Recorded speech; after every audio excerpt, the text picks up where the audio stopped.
On this episode, I sit down with Erin Krueger out of Tennessee, who is the founder of the Erin Krueger Team.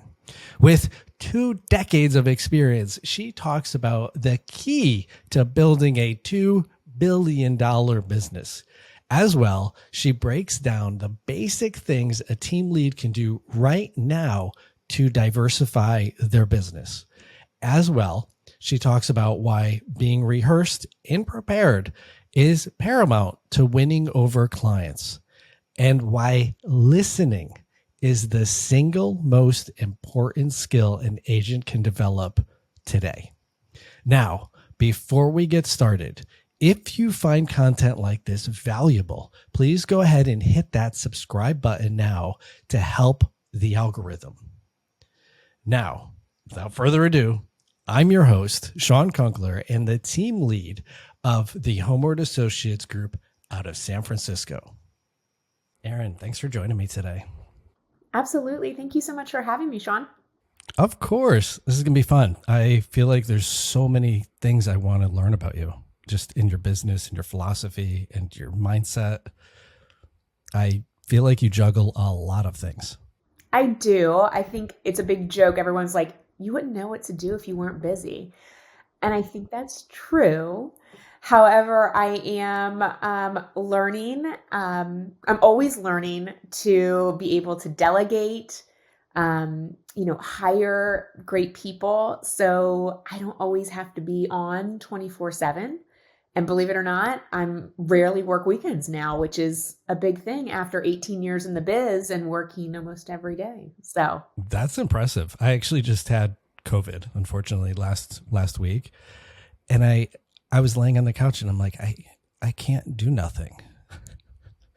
It was really hard to not do anything. And I had my little notebook and ideas would come in and I'd write them down. And then I'd be like texting my it was very hard to just not do anything. It takes me a couple days, like even on vacation, to unwind. And that's just the life that I've chosen. I tell my agents all the time, we chose to be real estate professionals. That's a completely different thing than being a 9-to-5, check in, check out. And that's not a job.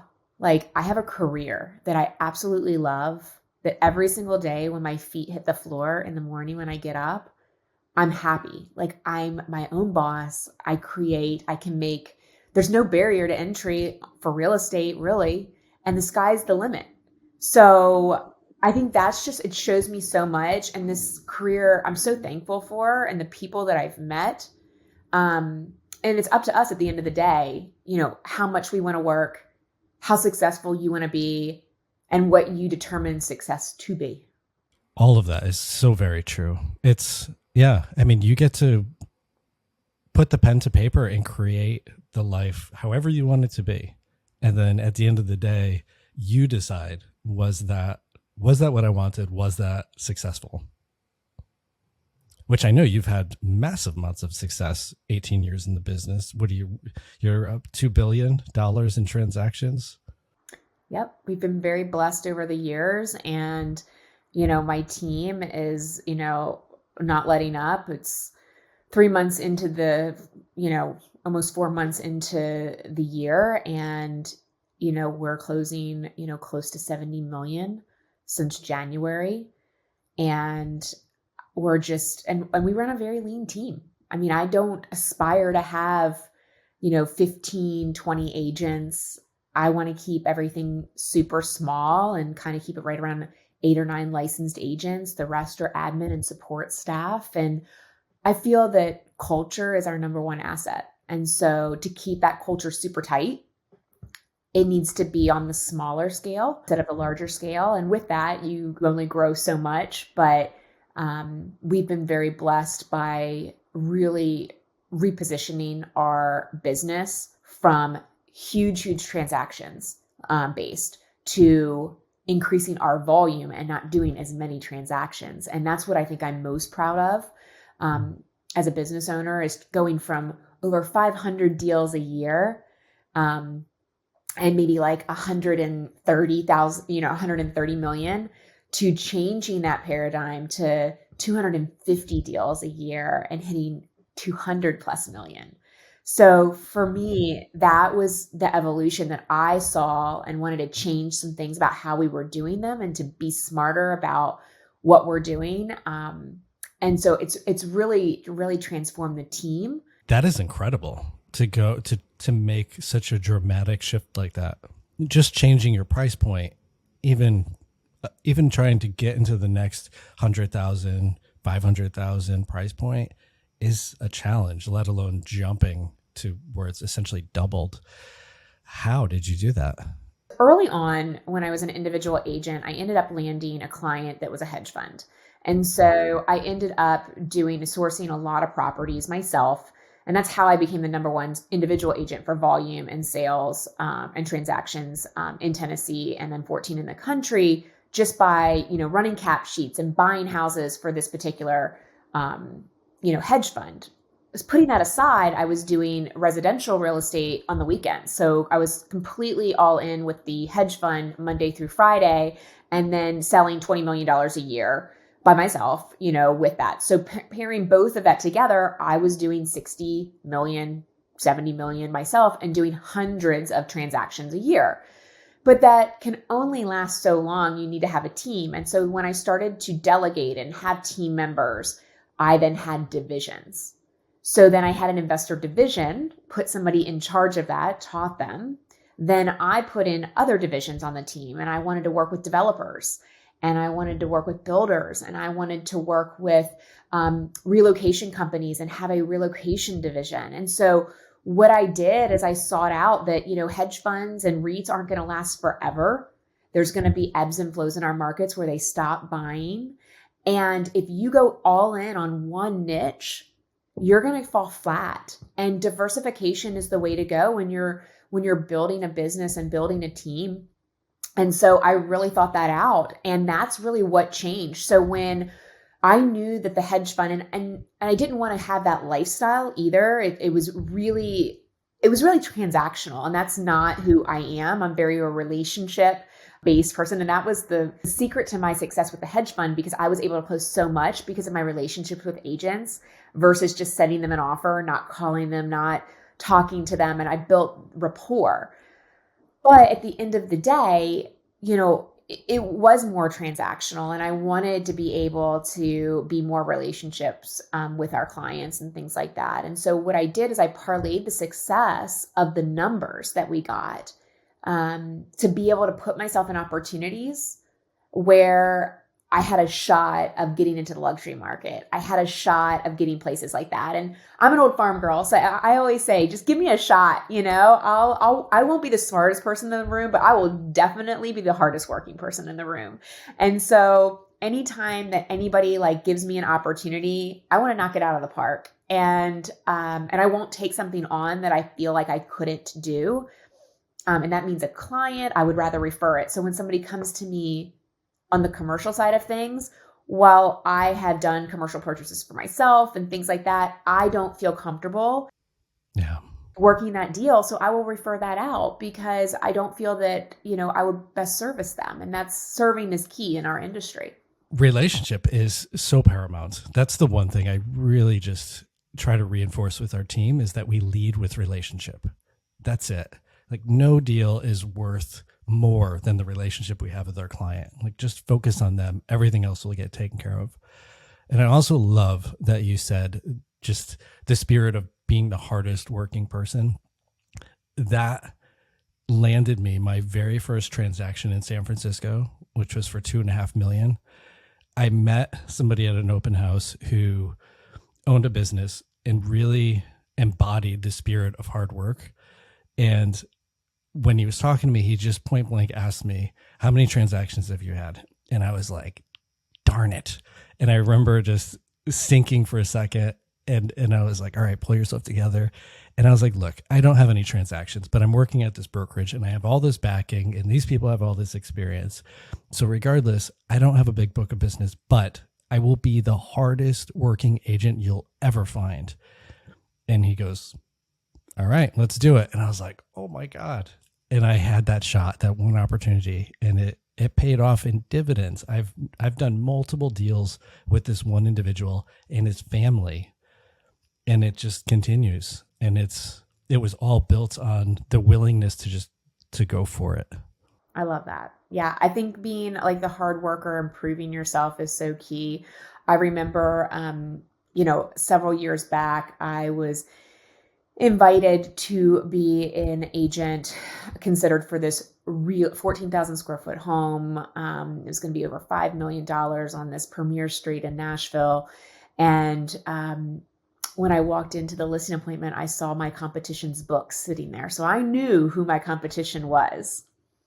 But I, even though they were, I would say, the creme de la creme of luxury agents, the old school luxury agents, I shrugged it off and I said, you know what? I'm just going to show them what I can bring to the table, why I'm different. And I sat there, and I think that the most important thing in real estate is when you're dealing with a client across the table, whether it's a buyer or seller, or even if we're negotiating, the most powerful tool you can have is to listen. And to really understand what the other person is coming from. When I'm dealing with a buyer, you can really get to the heart of what they're looking for, what's most important. With a seller, what terms, and you will also know when to push and when to pull. Like, is it appropriate to start to talk about paint color changes right now and staging, or is that going to be super offensive right now? And should we talk about that later? There's certain things that you need to know. And then of course, on the negotiation side, I love to just be quiet because the other agent will tell me all the information that I need to know to negotiate the deal. So listening is such a powerful tool. And I think that you really get to the heart of the matter. And going back to the 14,000 square foot home, when I was up against all these luxury agents, I remember they called me back. And because I explained, I'm part of a team, I have a listing coordinator and I want you to meet her. And I have 2 showing assistants. So if I'm not available to show, they will be here and they are going to be trained under me. And so it was important for them to meet my team as well. So we came back through, and I noticed when she opened up the door, there were these amazing, beautiful bouquets of flowers everywhere. And now I'm thinking to myself, oh my gosh, I sent them a handwritten note. Was I supposed to send them a bouquet of flowers like all of these other luxury agents? I missed the mark, but I didn't miss the mark because I was me. And I sent a handwritten note, and they chose me, and I sold that house, and I got top dollar when all the neighbors said, you're shooting for the moon to them. And they said, no, we believe in Erin and what she's going to do. And I asked them later, I said, why me? Why did you choose me? And they said, you said something very powerful during the presentation. You said, I don't want to be your listing agent. I want to be your selling agent. I don't intend to have this listing for a year.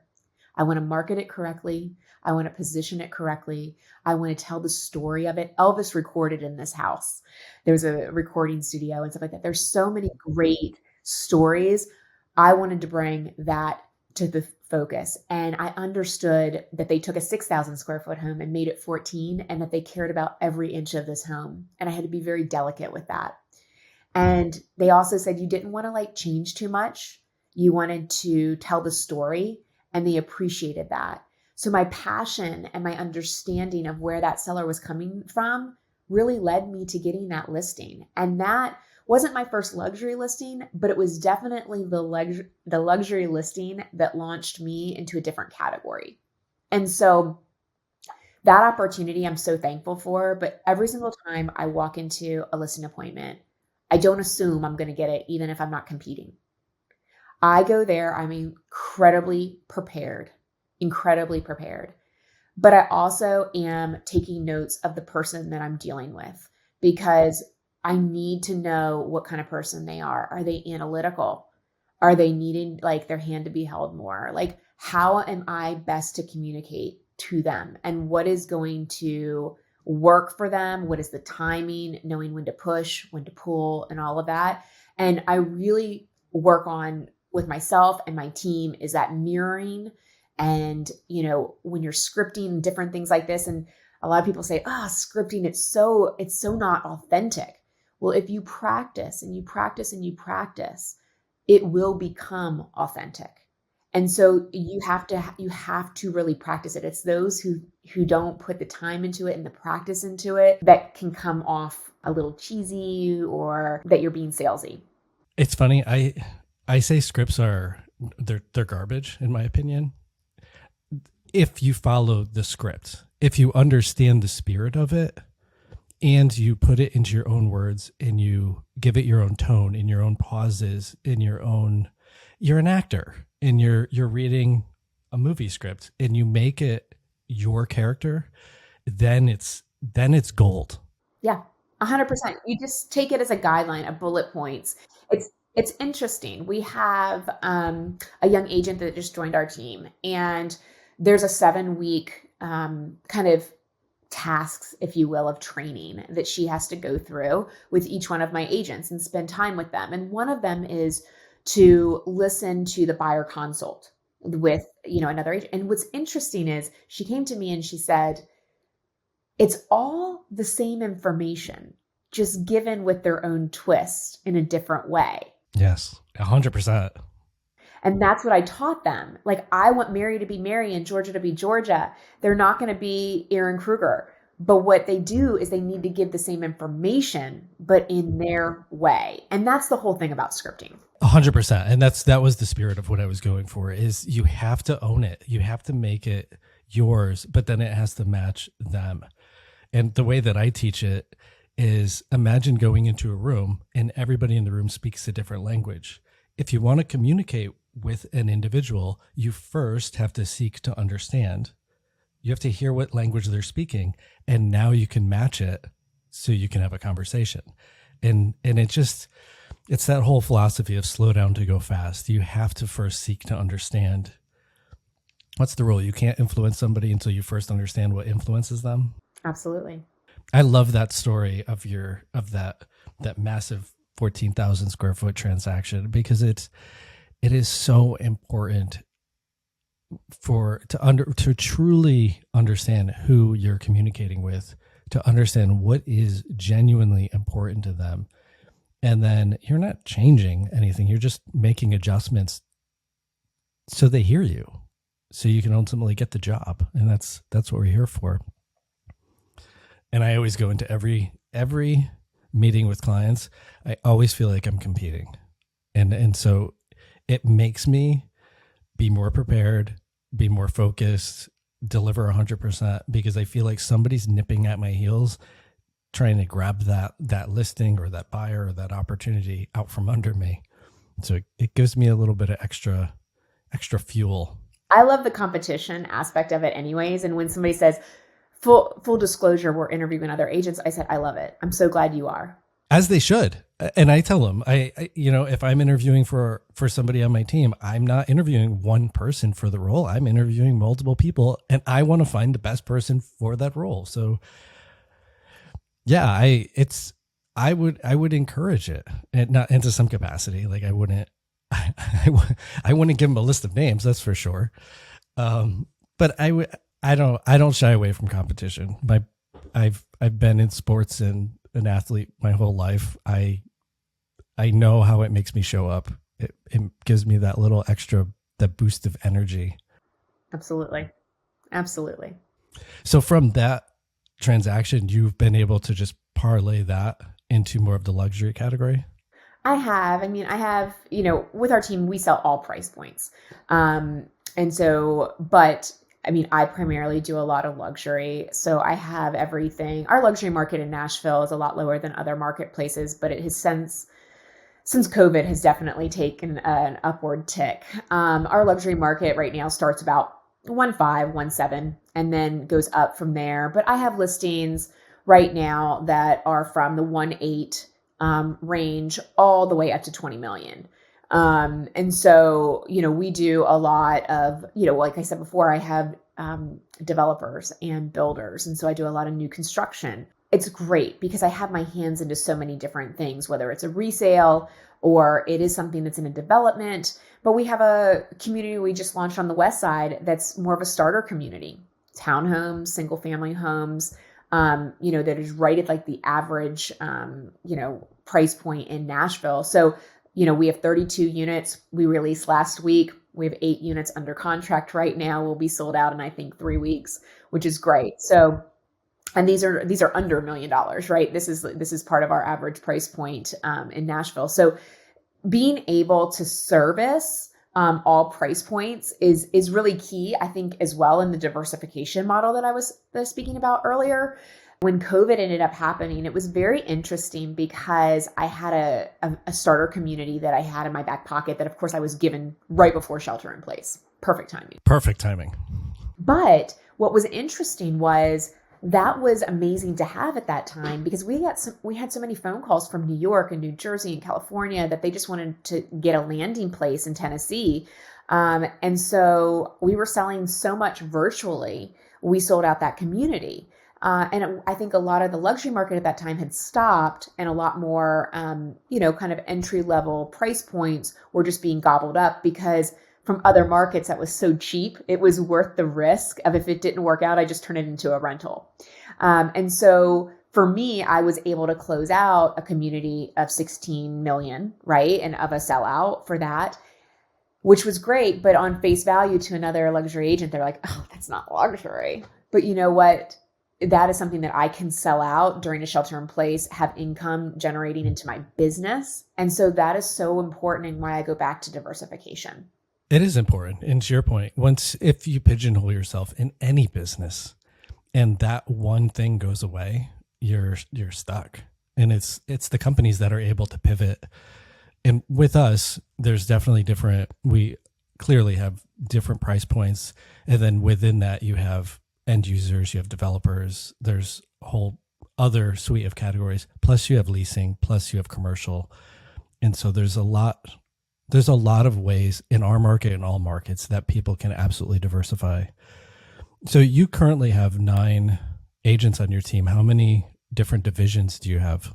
So we have 5 divisions. And so we've got our builders and developers, our relocation, our regular buyers and sellers, right? Our sphere of influence that we've always had. And then we still have our investor division. And so while we don't work with the larger REITs anymore, what I parlayed that into is high wealth family funds. And so out of Greenwich, out of San Francisco, all of these different places, Chicago, and we help them buy what they're looking for, whether it's long-term rentals, multifamily, land. A lot of them are hot on land. So it just depends on what they're looking for. We want to be that real estate advisor for them, depending upon what their need is. That is a much smarter way to go about it because then you can keep it in-house and you have somebody who actually specializes on that thing. Whereas we talked about this briefly right before it. Otherwise, you become an agent who then tries to do everything, and then you get spread a little bit too thin because you're not a specialist in everything. So then you're okay in a lot of categories. Right. We have a really great agent who is, kind of our ace in the hole for short-term rentals. And, she's just incredibly knowledgeable. Our SEO for our website, if you're searching for Nashville, short-term rentals is probably one of the highest here in Nashville. And so we get a lot of leads in. But when those leads come in, I'm not working them. Georgia, who does a lot of land and a lot of Williamson County estates, is not working them. That's, we try to be specialized on our team, but yet being able to cater to, a wide variety of buyers and sellers. It's simply brilliant. Within the team, aside from working directly with clients, what's your role in holding all this together? For so long, I faked it until I made it, right? So, but I'm still learning every single day. I lead a lot of masterminds and coaching things for team leaders. And, it's tough to be a team leader. It is. But because you're the CEO of the business, right? You, in some cases, are the rainmaker. It depends what model you're deciding to go after. You still bring in a majority of the business. You may still work a majority of the business. And then you're dealing with different personalities on the team, right? Everybody has a different personality, a different need, a different why. And you're also a coach as well. And you are helping to get the very best out of your team members for production so they can reach their goals and to hold them ultimately accountable to reaching their goals.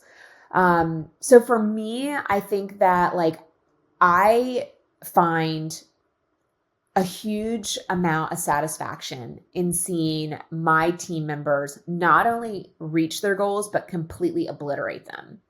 And I make sure that when they do put down their goals and we sit down in December and we map out what that next year is going to be, that we make sure that they are big and audacious to begin with. There are some reach goals in there. And it really makes them outside their comfort zone. It makes them a little uncomfortable, like, I don't think I can do that, Erin. You can do that. You can do that. I know you can do that. And then when we sit down in June to reevaluate that, and I go, you thought you couldn't do it. We already did it, and it's in June. And then they're like, yeah, I know, I'm so tired. I'm going to take the rest of the year off. I said, you're not taking the rest of the year off, sister, And it's just one of those things where I think it's like when you have the power of somebody who believes in you and gives you the opportunity, but yet they're ultimately responsible for the success because they're the ones putting the work into it. I think sky's the limit. And, we have an open forum on our team. They can reach out at any time. I've got their back. I don't pretend to know all answers and all things, but I will get us to the right person that can get us the answers if I don't know them. And so we're really collaborative as a team and we work together. And just before I jumped on with you, we had, our Friday call and it was talking about our buyer listing needs. And we talk about all of our listings and all of our buyers. And it's not just one agent on an island by themselves.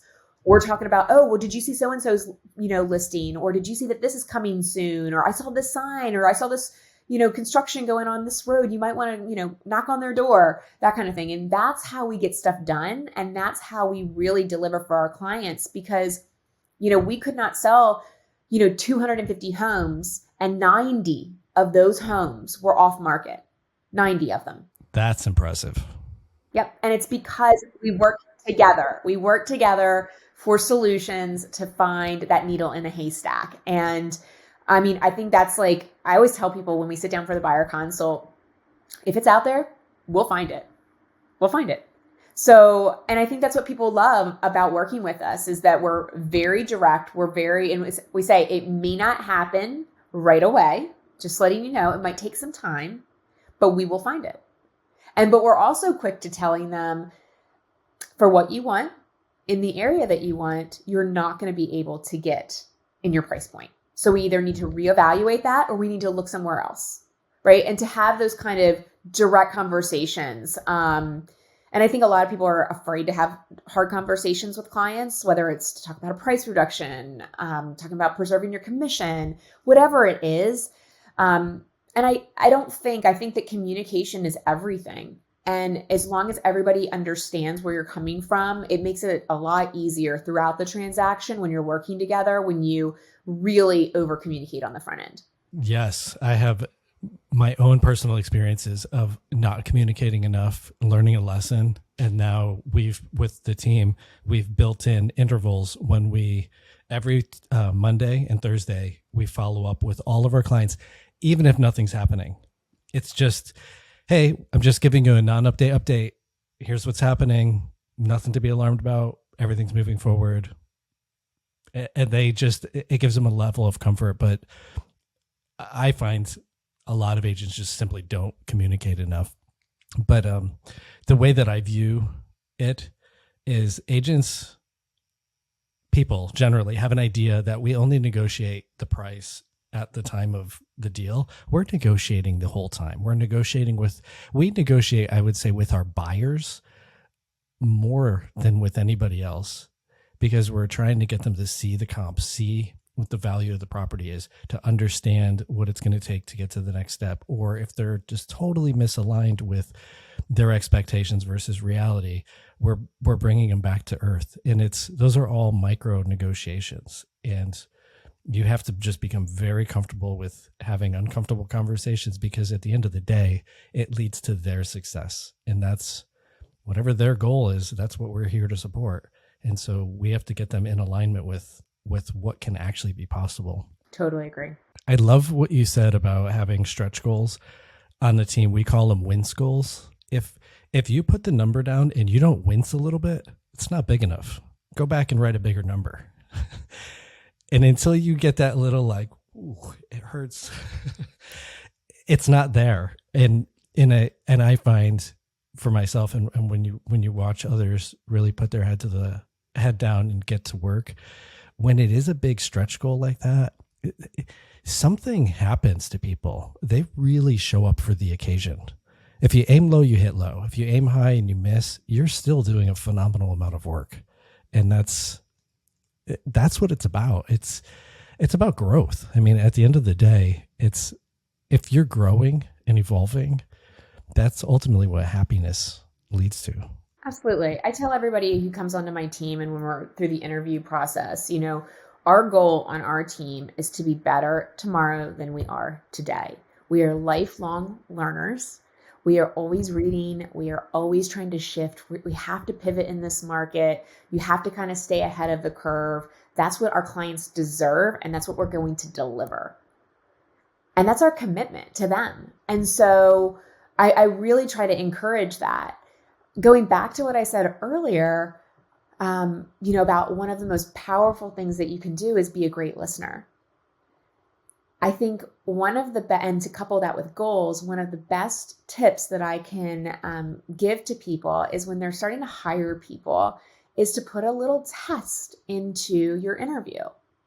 So for me, it's the same test. And so if somebody decides to listen to this podcast, they're getting a leg up. And so they're going to know what my test is. So basically, I tell them how big I am on goals and how I sit down, just like I told you, every single December, and we talk about those big audacious goals, and we plan out what the personal goals are, what the business goals are, and then we do action items, how to achieve that. And I always say to the person who I'm interviewing, I want to know what your goals are. What are your goals for the next year? What are your goals for the next 5 years? I want to know what they are. So tonight, send me an email and let me know what those goals are. The expectation of delivery, do it. My point with that is that no matter how lovely that person is, if they did not listen and they did not hear tonight, then they don't get the job. They don't go to the next round, which is to meeting with my team members for the interview. Because listening is so important, and there's certain skills that you just can't teach people. I'm literally in the process of hiring for a marketing person right now. And there was the first round of interviews that happened with another team member. And I was on the follow-up email, and it said, can you please share some of the businesses that you've worked with or examples of your work prior to meeting Shawn tomorrow? And then there was a few time options, and then they responded back with which time slot they wanted with nothing about their work.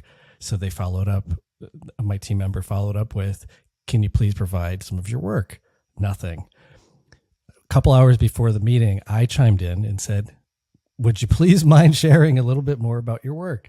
Nothing. And then I wound up just canceling the appointment. I was like, the attention to detail and the delivery of very basic things, it's important.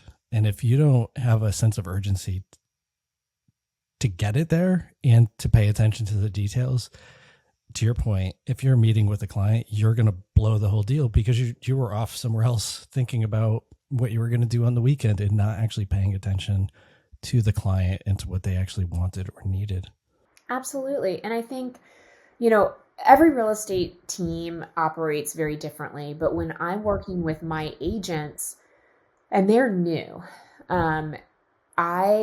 this is something that a lot of people don't know that I do, but I will listen to them on their first couple deals when they're on the phone negotiating.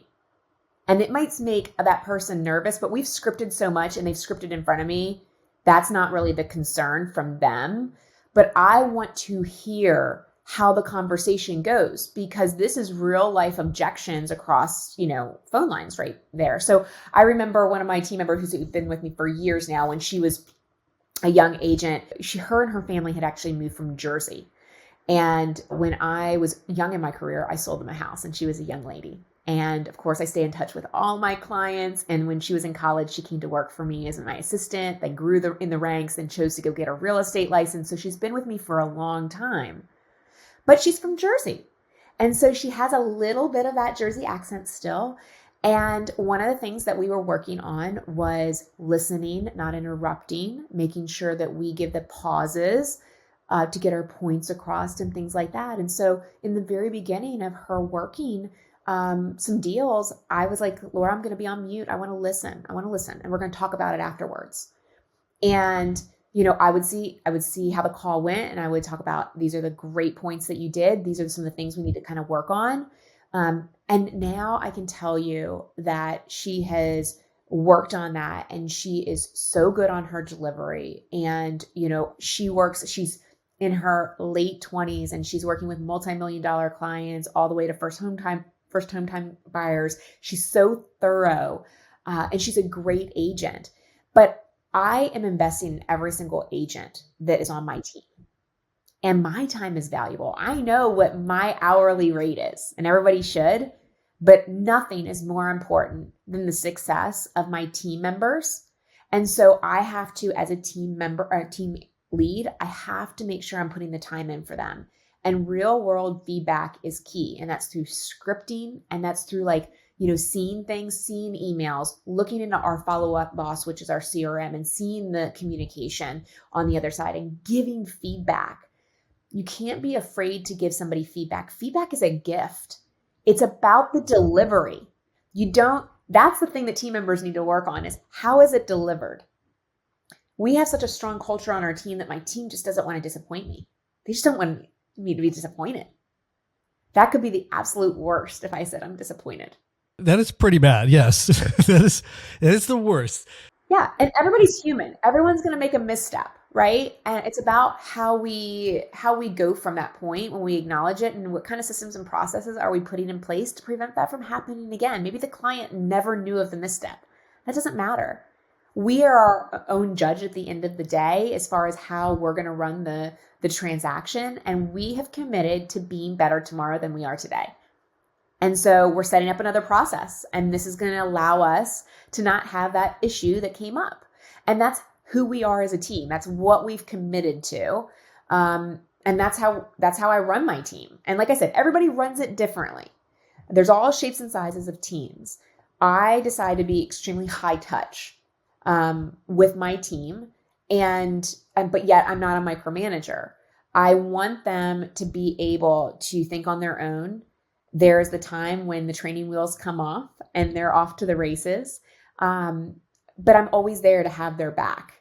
And I think that's so important. And we work in a way that is not on an island. And they always know that they not only have me, but they have all the other agents behind them. And that's really, really important. Having your community, you're right. It's 100% important as an agent, because a lot of this is you're out there and you're alone. And sometimes you need people to volley. I had this conversation. This is how it went. How would you do it different? And being receptive and open, and having that safe space where I'm going to share feedback and I'm not going to get berated for it. And knowing that people actually have your best intentions at heart, it creates a much better culture and environment for people to grow and really grow into themselves. I had flashbacks when you were listening in on your team years and years and years ago. I worked for a newspaper, and it was like my first week on the job. It was when I first moved to San Francisco, and I was selling ad space. And the manager literally pulled up a chair next to my desk with a notepad and would listen to me making calls. And it was the most uncomfortable experience of my life. But what I learned in that was so incredibly important. And it actually gave me a level of, I don't care who's listening. I'm going to present and communicate with my client. They're going to be the only person in the room. No one else exists. And I'm going to stay focused on my task at hand. And it really shifted and changed me. And after that point, I had zero care of who was listening in on that call or who came to a meeting with me from that point forward. So it's hard being on the receiving side of it, but you grow exponentially, you grow geometrically from that, regardless of the feedback, because you're auditing yourself in a very different way. Well, it was funny because Laura, the one who I had, illustrated the listening on the phone call and her growth and everything, fast forward all these years later, last week, I get a random text message from an agent that she is doing a deal with. And he just says, "Erin, I just want you to know how fabulous Laura is." Oh my goodness. I love that. are calling about this property. But Laura is a standout. The questions that she asks, the attention to detail is far and above every other agent. And I said, you don't know what that means to me, that feedback. Thank you so much. And I did a screenshot and I put it into our team group thread, not just to Laura, to the whole team. And I just said, way to go, Laura. And then everyone else is reading it and go, that's our girl. And it was just such a great moment. And I think that's important too. You celebrate the wins, you celebrate the things. And I think like just letting somebody know that like when they do a great job is so important, or do the best thing. I mean, when it was a little bit slower in our market, when the interest rates kind of went crazy and inflation and everybody just stopped. It was in multiple markets. Everything just really slowed down from really last summer to the December. We were used to being kind of almost underwater with buyers. It was almost the feeling, to the fact of like, oh goodness, we have some time now. And we're into our CRM and we're doing the things that we're doing, but they just weren't used to it after all these years of running at such 110 miles an hour. Right. And so I said, okay, ladies, I want to show you something that I did early in my career, and it's called dialing for dollars. But let me show you how in any market you can make money. And I'm going to show you with $0 how you can make money. And so I set up a contest and I showed them on a specific targeted group how we were going to get their names, how we were going to get their numbers. We scripted for 1 month before we ever did this, so we could overcome every objection. We were practicing with each other, and we set up contests. Who can set up the most listing appointments? Who can set up the most buyer consult appointments? Who can get somebody under contract? There were so many different things there, and everybody was cheering on everybody else. And I think that's the thing. I had so many team leads that were like, oh no, I'm telling everyone, enjoy this quiet time. Don't worry about it. Don't worry about doing business. You've been, doing it crazy for the last couple of years. But that's the same person that's probably going to be crying come February when they don't have any business. And so my whole thing is that you need to always be in your business and working on your business, no matter what the market is. That is at top of mind, and I'm able to bring ideas and showing my team that you can come up with your create business out of nothing. And I was showing them that. That's a very powerful tool. I always go back to that old saying, you can lead a horse to water, but you can't make him drink. The thing is that you can teaching somebody to fish versus giving them the fish, right? Like this is what would I do as a team lead. I want to teach them. They can all go out on their own in their own right and be superstars. They choose to stay on the team and be part of the team unit. And that's what the beautiful thing is of the culture that we've created. I've got people that are on my team for over 10 years. That's amazing. Considering the stats on a national level, that's a staggering number. Yeah. And they are amazing. I mean, my team members are amazing and we do amazing things together. I mean, I take them all away every single year. We go to a different Caribbean island and it's all on me. I mean, they work hard and they deserve to be pampered, and they're pampered. And that is their Christmas gift, a holiday gift from me.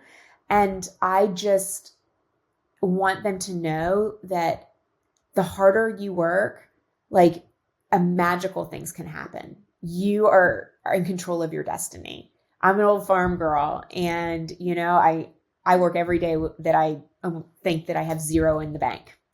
And for me, it's just kind of being better. And then I don't even think about the commissions. I'm closing out on the 4-season penthouse next week, and it's a big commission. But really, until I read that Alta, I don't even think about it. It's about the service. I'm in the same mindset. I don't worry about the commission. It takes care of itself. And we actually, even on the back end of the business, is we don't actually talk houses sold or dollars and cents. We talk about families helped. And we really focus on leading with relationship. But I love what you said about teaching people to fish. And that's at the core of what we do as well.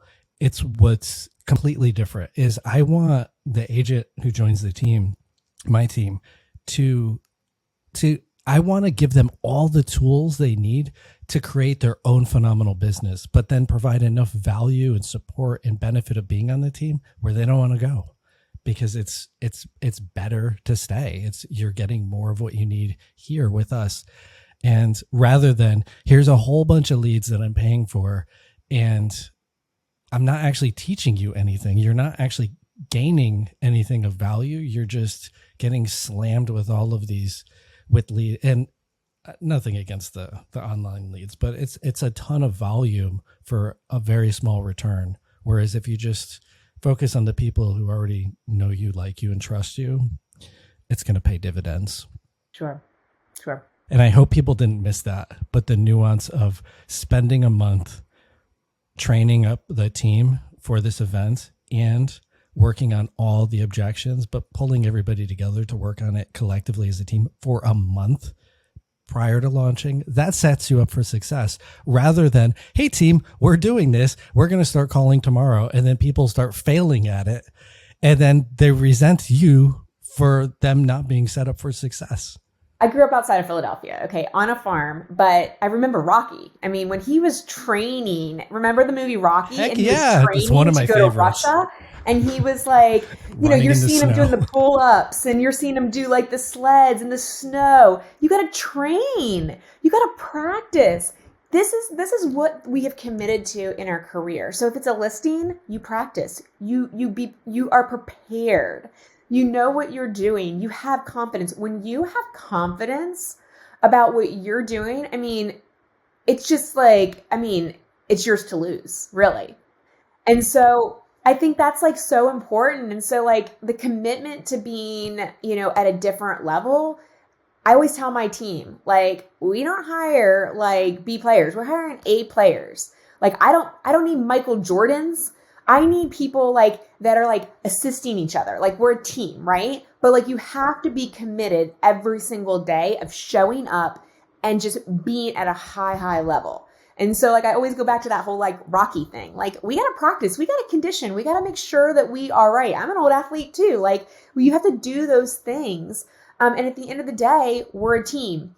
And if I look back at the makeup of my team, I have a ton of college athletes. So I think that kind of also contributes to a lot of the success here. I love that you say that. This is really strange, but I have found from doing all these interviews, the team leads in some capacity are athletes, from Taekwondo, like world-class competitors, to ultramarathon runners, to I'm a martial artist for a decade. It blows my mind, but I think there's something about the DNA of training. And similar to Rocky, when you get in the mindset of training, it's not about competing. It's about putting in the work to show up for that one magical day. And in that day is an accumulation of all that hard work you put in. And I would guarantee, if I talk to every person on your team, I would guarantee that the day they picked up the phone for the first time after scripting for a month, 100% of them would say, I felt totally confident on that very first call right out of the gate. Because when you show up and you're just so incredibly prepared, the air around you is different. Like you show up very different versus the mass of other people that are picking up the phone and just dialing, who are unprepared. They're making your team look phenomenal right out of the gate. Love it. Within our business, the open house is really, it's still very strong here. It wasn't during COVID, but it is currently. And the scripts and the tweaking of those scripts is really it's similar to dialing for dollars. We refined it to the point where Priyanka, who's on my team, she shows up to open houses and she's like, look at all the leads I got. It just all the time.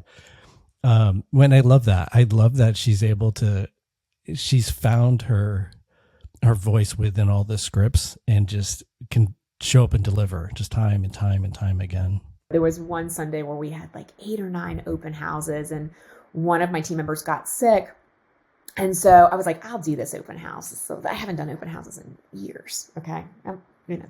I've done my thousands of open houses in my day, but I haven't. So I was like, you know what? No problem. That's team. Somebody is sick. Somebody else is going to step in. Yeah. And so Georgia, who's on my team, she was my transaction manager at the time, licensed. But she was like, I'll do it with you. So it was one of those things where it was like, oh yeah, this is why we do what we do. We were in it. Like we were feeling good. We were like knocking on the doors for the neighbors, letting them know. We were doing everything that we do, and then it was like the connection that you're starting with all the people that are coming through the door. And honestly, as a salesperson, even though we're soft sales, we feel it. We get energy off of that, just like your team member does. And it's just something that I looked at Georgia, I was like, I still got it. I love that. I'll do these open houses. So, but it's funny because that's what we do. And it becomes natural because that's part of our personality. And there's a relationship that can be established every single time somebody walks over that threshold of that house, and the opportunity is yours for the connection. And so I think it's about having fun too. Yeah. It's when people see that you're kind of having fun with it and you love what you do and that you're passionate, it's really contagious. It is absolutely contagious. It's attractive. No one wants to work with Eeyore. Nobody. They want to work. They want to work with the person who's enthusiastic about their job and enthusiastic about working with that individual and excited, and they have a plan, and they bring all of that to the table. Oh my goodness, time is like railed by. I feel like we barely scratched the surface of all that I wanted to learn. We barely touched on the team. I wanted to talk way more about that, but unfortunately we're running out of time. I know you time block, and I want to be extremely respectful for that. Thank you. If any agents listening have a client who's moving to the Tennessee area, what is the best way for them to get in touch with you or your team? Yeah, so you can definitely call me direct, 615-509-7166, or email me at erinkrueger.com, or follow us on Instagram, the Erin Krueger Team. We have a huge following there, have a lot of great content. Message us through Instagram, and we'd be glad to help. We do a lot of relocation all over the country, and it's something that I feel like we are top-notch in. Really quick, do you teach coaching? I do. I do a lot of speaking engagements about it, and I'm going to be launching a nationwide coaching program for team leaders in the future. And so it's just something that is in my passion bucket, is to be able to really help others grow their business. So I love to hear what's going on with other people's teams and the dynamics, and then if I can kind of help bring a nugget to help them be better. I love it. Well, we'll keep an eye out for that for sure. Thank you so much for your time today. Thank you, Shawn. Appreciate it.